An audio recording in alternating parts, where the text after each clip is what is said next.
Maoist పార్టీకి వరుస ఎదురు దెబ్బలు తగులుతున్నాయి. ఛత్తీస్గఢ్లో భారీగా మావోయిస్టులు లొంగిపోయారు. మావోయిస్టు అగ్రనేత ఆసన్న లొంగిపోయారు. ఆయనతో పాటు 208 మంది మావోయిస్టులు పోలీసులకు లొంగిపోయారు. లొంగిపోయిన వారిలో 106 మంది మహిళలు, 98 మంది పురుషులు ఉన్నారు. మావోయిస్టుల నుంచి 153 ఆయుధాలను స్వాధీనం చేసుకున్నారు. 19 AK-47, 17 SLR రైఫిల్స్ ను స్వాధీనం చేసుకున్నారు. బస్తర్ జిల్లా జగదల్పూర్లో మావోయిస్టులు లొంగిపోయారు.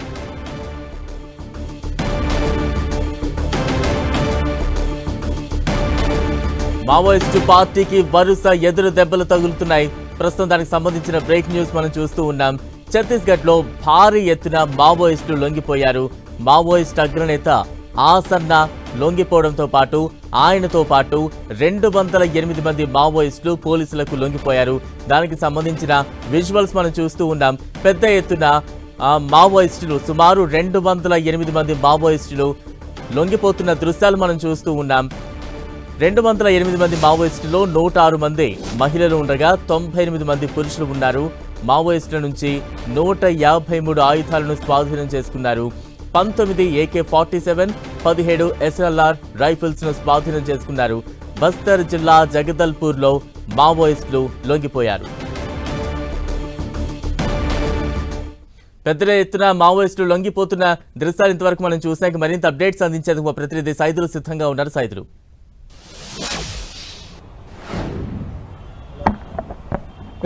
ఛత్తీస్గఢ్ లో భారీ మావోయిస్టులకు గట్టి ఎదురు దెబ్బ తగిలిందని కూడా చెప్పుకోవచ్చు. పెద్ద ఎత్తున అంటే మొన్న మొత్తం మల్లోజుల వేణుగోపాల్ పెద్ద 60 మంది తన టీంతో లొంగిపోయిన ఘటన మరొక ముందుకే మరో తెల్లారే 200 మంది పైగా అంటే 208 మంది పైగా మావోయిస్టులు లొంగిపోయిన ఘటన మనం చూస్తున్నాం. ఇప్పుడు ఛత్తీస్గఢ్ సీఎం విష్ణుదేవ్ సాయ్ సమక్షంలో జగదల్పూర్ పోలీస్ హెడ్ క్వార్టర్ లో కూడా వాళ్ళు పూర్తిగా లొంగిపోయారు. వారి ఆయుధాలంతా కూడా సీఎం చేతికి అందజేశారు. మొత్తంగా చూసుకున్నట్లయితే గట్టి ఎదురు దెబ్బ తగిలింది. ఎందుకంటే బస్తర్ కావచ్చు, అబుజ్మడ్ మొత్తం కూడా పూర్తి స్థాయిలో కూడా ఇంద్రావతి ప్రాంతానికి అటువైపు ఉన్న ప్రాంతం మొత్తం కూడా పూర్తిగా మావోయిస్టులు రహిత ప్రాంతంగా అధికారులు ప్రకటించనున్నారు. దీనికి సంబంధించి కూడా చాలా ఆసన్న తెక్కెళ్లపల్లి మొత్తంగా చాలా కీలకమైనటువంటి వాసుదేవరావు చాలా కీలకమైనటువంటి నాయకుడు, దండకార్యానికి స్పెషల్ జోనల్ సెక్రటరీగా పనిచేశాడు.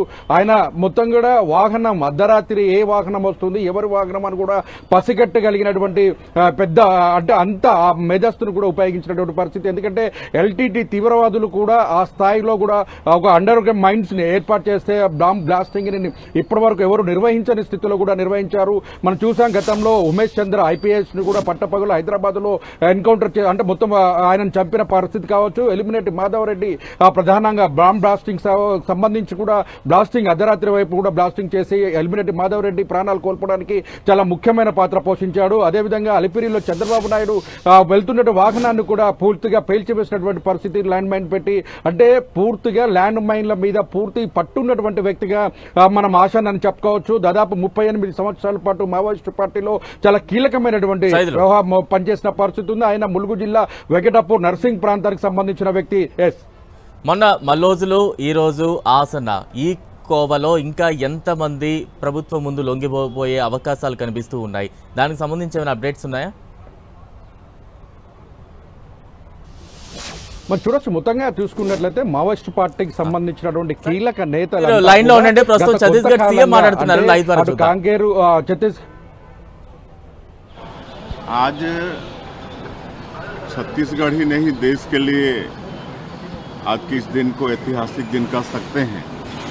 आज बहुत बड़ी संख्या में नक्सली हमारे देश के संविधान पर विश्वास करते हुए विकास की मुख्यधारा से जुड़ने जा रहे हैं और उनका स्वागत है। सरकार उनके लिए पुनर्वास के लिए और मतलब जो विकास की मुख्यधारा से जुड़ते हैं उनके लिए बहुत कुछ अच्छा सोची है। उनको अच्छा पुनर्वास भी देंगे, उनका स्किलिंग भी कराएंगे, रोजगार से जोड़ने का काम भी होगा, ये सब करेंगे।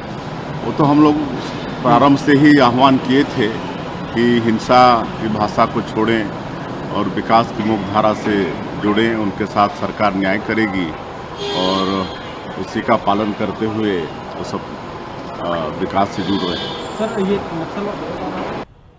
మావోయిస్టు లొంగుబాటుకు సంబంధించి ఛత్తీస్గఢ్ సీఎం మాట్లాడుతూ ఉన్నారు. ఆ మావోయిస్టు లొంగుబాటును స్వాగతిస్తూ ఉన్నామని చెప్పారు. వారికి అన్ని రకాలుగా సహాయ సహకారాలు అందిస్తాం, పునరావాసం కూడా కల్పిస్తామంటూ కూడా ఆయన చెప్పే ప్రయత్నం చేస్తున్నారు. మరింత అప్డేట్స్ అందించేందుకు మా ప్రతినిధి సైదులు సిద్ధంగా ఉన్నారు. సైదులు,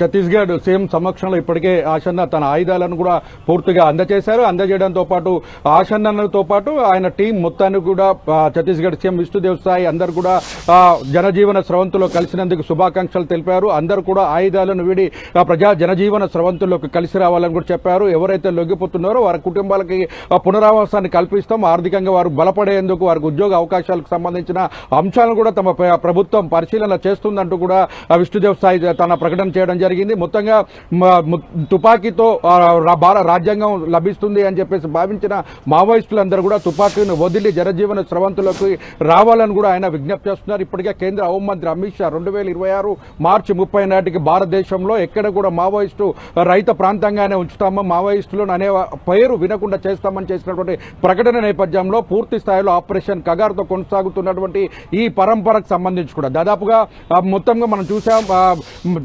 జాతీయ కార్యదర్శిగా ఉన్న నంబాల కేశవరావు బురుచందకు ముందుకే మావోయిస్టు పార్టీ కొంతకాలం మొత్తం ఈ యుద్ధానికి సంబంధించినటువంటి కూడా పూర్తి స్థాయిలో నిలుపుదల చేయాలి, మొత్తం కేంద్ర ప్రభుత్వంతో చర్చలు జరిపేందుకు తాము సిద్ధంగా ఉన్నామని పదే అభయ్ పేరుతో, మల్లోజుల వేణుగోపాల్ పేరుతో కూడా లేఖలు విడుదల చేసిన పరిస్థితి మనం చూసాం. ఆ లేఖలకు సంబంధించి కూడా కేంద్ర ప్రభుత్వం ఎటువంటి స్పందన కూడా లేకపోవడం, అదేవిధంగా అటు యుద్ధం ఒకవైపు ఎన్కౌంటర్ల పరంపర కూంబింగ్ అనేది వేగవంతం చేయడం పూర్తి స్థాయిలో కొనసాగింది. దీంతో ఒక్కసారిగా ఆ ప్రాంతంలో అటు ఛత్తీస్గఢ్ కావచ్చు, ఒరిస్సా కావచ్చు, మొత్తం 11 జిల్లాలకు సంబంధించి మిగతా 8 రాష్ట్రాలకు సంబంధించి 11 జిల్లాల్లో కూడా పెద్ద ఎత్తున కూడా మావోయిస్టులు ఉన్నటువంటి ప్రాంతంలో కూంబింగ్ నిరంతరం కొనసాగింది. శాటిలైట్ ఛానల్స్ మొత్తం కూడా ఫోటోగ్రఫీ కావచ్చు, డ్రోన్ కెమెరాలు కావచ్చు, వేలాది మంది ఎప్పుడు వైమానిక దళాలతో కూడా పూర్తి స్థాయిలో కూడా కూంబింగ్ చేపట్టి అర్ధరాత్రి వర్షాకాలం కావచ్చు, వేసవికాలం కావచ్చు, ఏ కాలం అనేది సంబంధం లేకుండా నిరంతరంగా ఆపరేషన్లు కొనసాగించడంతో ఒక్కసారిగా మావోయిస్టులు ఉక్కిరిబిక్కిరి అయినటువంటి పరిస్థితి. చాలా కీలకమైనటువంటి వ్యక్తులు కూడా ప్రాణాలు కోల్పోయారు.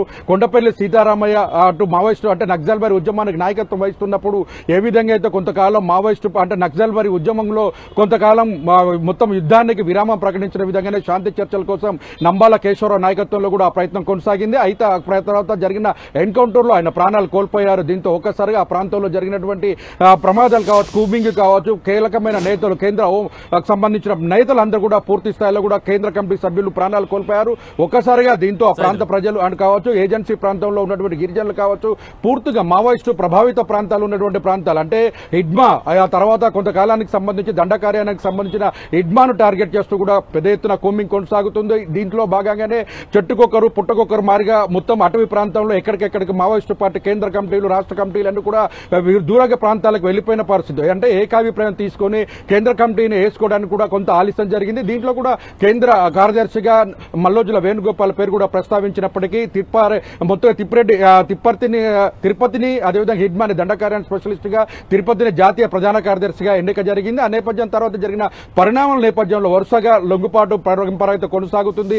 మొత్తంగా ఆసన్న లాంటి కావచ్చు, మల్లోజుల వేణుగోపాల్ లాంటి వాళ్ళు దాదాపు 45 ఏళ్ల పాటు దండకార్యంలో చాలా కీలకంగా పనిచేసి 100 మందిని కార్యకర్తలను తయారు చేసినటువంటి మల్లోజుల వేణుగోపాల్ కావచ్చు, కరోనా సమయంలో ఆర్కే లాంటి, వేప నారాయణ లాంటి వాళ్ళు కూడా పెద్ద ఎత్తున ప్రాణాలు కోల్పోవడం, అనారోగ్య సమస్యలు వెంటాడుతుండటంతో కూడా మొత్తం మావోయిస్టు పార్టీ కుదేలవుతున్న పరిస్థితి. ఒకవైపు కూంబింగ్ కొనసాగుతున్నప్పుడు కేంద్ర రాష్ట్ర బలగాల కూంబింగ్ వరుస ఎన్కౌంటర్లకు మాత్రం భయభ్రాంతులకు గురవుతున్న పరిస్థితి. పువర్తి అంటే హిడ్మాకు సంబంధించిన సొంత గ్రామంలో కూడా బేస్ క్యాంపులు ఏర్పాటు చేస్తారు. గతంలో 5 కిలోమీటర్లకు 10 కిలోమీటర్ల దూరంలో బేస్ క్యాంప్ ఉంటుంది, కానీ ఇప్పుడు 2 కిలోమీటర్లకు ఒక బేస్ క్యాంపును ఏర్పాటు చేస్తున్నారు. బేస్ క్యాంపులో దాదాపు 2000 నుంచి 3000 మంది పైగా జవాన్లు ఉంటున్న పరిస్థితి. నిరంతరం కూంబింగ్ ప్రక్రియ కొనసాగుతుండటంతో ఉక్కిరిబుక్కిరి అవుతున్న పరిస్థితి. ఒకవైపు ఆయుధాలు రాకపోవడం, మరోపక్క వాళ్ళకి షెల్టర్ జోన్ గా ఉన్నటువంటి గ్రామాలు ఏవైతున్నాయో ఆ గ్రామాలను కూడా పూర్తి స్థాయిలో కూడా వారికి సహకరించకపోవడం లాంటివి కూడా అనేక సందర్భాలు జరుగుతున్నాయి. మెడిసిన్ అందుకుపోవడంతో కూడా తీవ్ర ఇబ్బందులు పడుతున్న పరిస్థితి. దీంతో మావోయిస్టులు ఎటు పోవాలో ఏం చేయాలో తెలియని పరిస్థితుల్లో నేషనల్ పార్క్ ఎంచుకున్నారు. కర్రగుట్టల తర్వాత నేషనల్ పార్క్ తర్వాత కూడా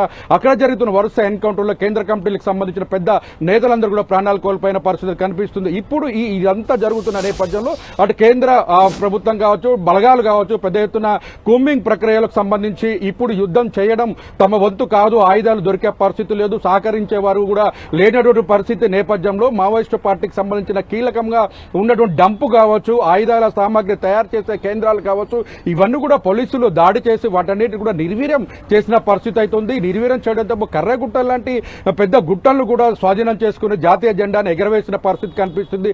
ఈ టైంలో అసలు మావోయిస్టులు చాలా గడ్డు కాలాన్ని ఎదుర్కొంటున్నారు కాబట్టి తమ మనుగడకే కష్టసాధ్యం కాబట్టి తాము ఇప్పుడు పార్టీని బతికించాలన్నా, తమ బతకాలన్నా, క్యాడర్ని బతికించుకోవాలన్నా కూడా కేవలం రాజీ మార్గం తప్ప వేరే మార్గం లేదని భావించారు. అందులో భాగంగానే మల్లోజుల వేణుగోపాల్ లాంటి పొలిట్ బ్యూరో కేంద్ర కమిటీ సభ్యుడిగా ఉన్నటువంటి నాయకుడే తమ మొత్తం 60 మందితో కూడా లొంగిపోయిన పరిస్థితి. ఇటీవల కాలంలోనే అంటే గత జనవరిలోనే అతని భార్య కూడా తారక కూడా మహారాష్ట్ర సీఎం ఫడ్నవీస్ ఎదుట లొంగిపోయిన పరిస్థితి. ఇప్పుడు తాజాగా ఆసన్న 200 మందితో లొంగిపోవడం అనేది మావోయిస్టు పార్టీకి సంబంధించిన కీలక ఎదురు దెబ్బగా చెప్పుకోవచ్చు. Right, thank you Saidulu.